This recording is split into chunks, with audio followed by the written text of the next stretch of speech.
I'm joined now by Congressman Dan Goldman. Thanks so much for joining me. Oh, thanks for having me back.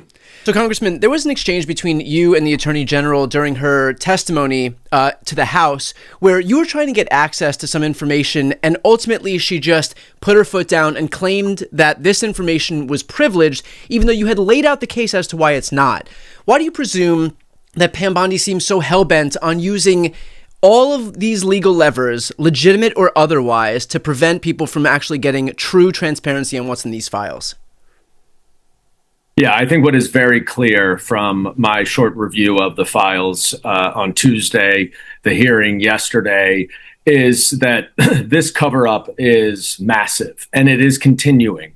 And the document I asked her about is what she claimed to be under attorney-client privilege. For any number of reasons, it is not.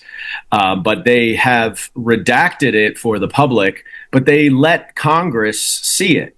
And the information that is in the redacted portion relates to Donald Trump's statements, prior statements about his relationship with Jeffrey Epstein.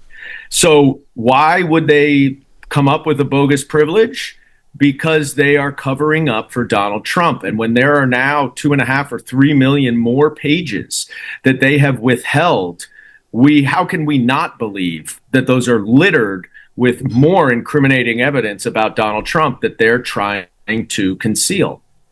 I have to ask from a political perspective, recognizing that this fight is not going to be over, that when Pam Bondi erroneously claims that documents she has the ability to release are somehow privileged, that this is going to then be a fight that's going to drag on even longer. What is the political upside for prolonging a fight that is killing this administration right now? I mean, this is something that the whole country opposes in terms of what they're doing. And so, look, this is still politics. What do they gain from this?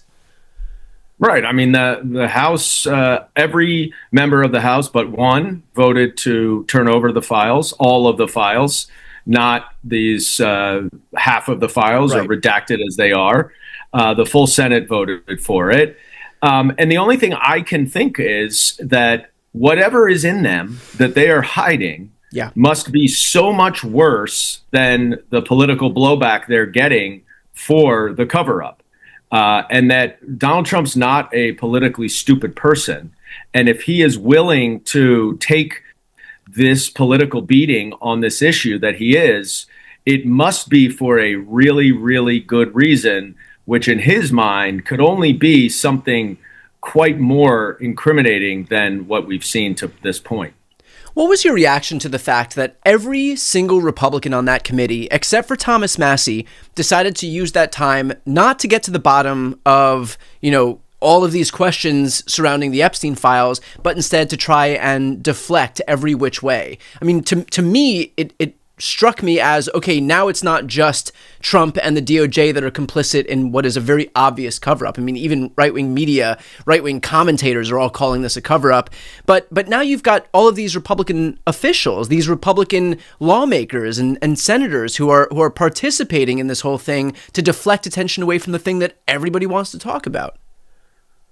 Yeah, this has been going on since they made an about-face 180-degree turn last spring after Pam Bondi said that she has the client list on her desk and they are going to release all of the Epstein files as soon as possible. And they started digging in March to do all of these redactions. And then all of a sudden, it was radio silence. And then we get a 2-page memo saying, well, everything we've turned over is all that we're going to turn over. There's nothing more to see here. And it was so obvious that it was a cover-up.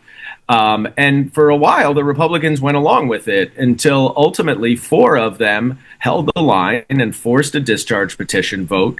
And that's how it got passed. And that's how now we are supposed to get all of the files. But they don't want to talk about this. They don't want to undermine Donald Trump. They don't want to go against him because they're so afraid of him. And they've already abdicated all of their own independent responsibility. But I got to tell you something else. So, yes, they stayed away from the Epstein files, which I'm sure was a direction from Donald Trump. But they stayed away from so much other egregious stuff that Pam Bondi was doing. A number of them were talking about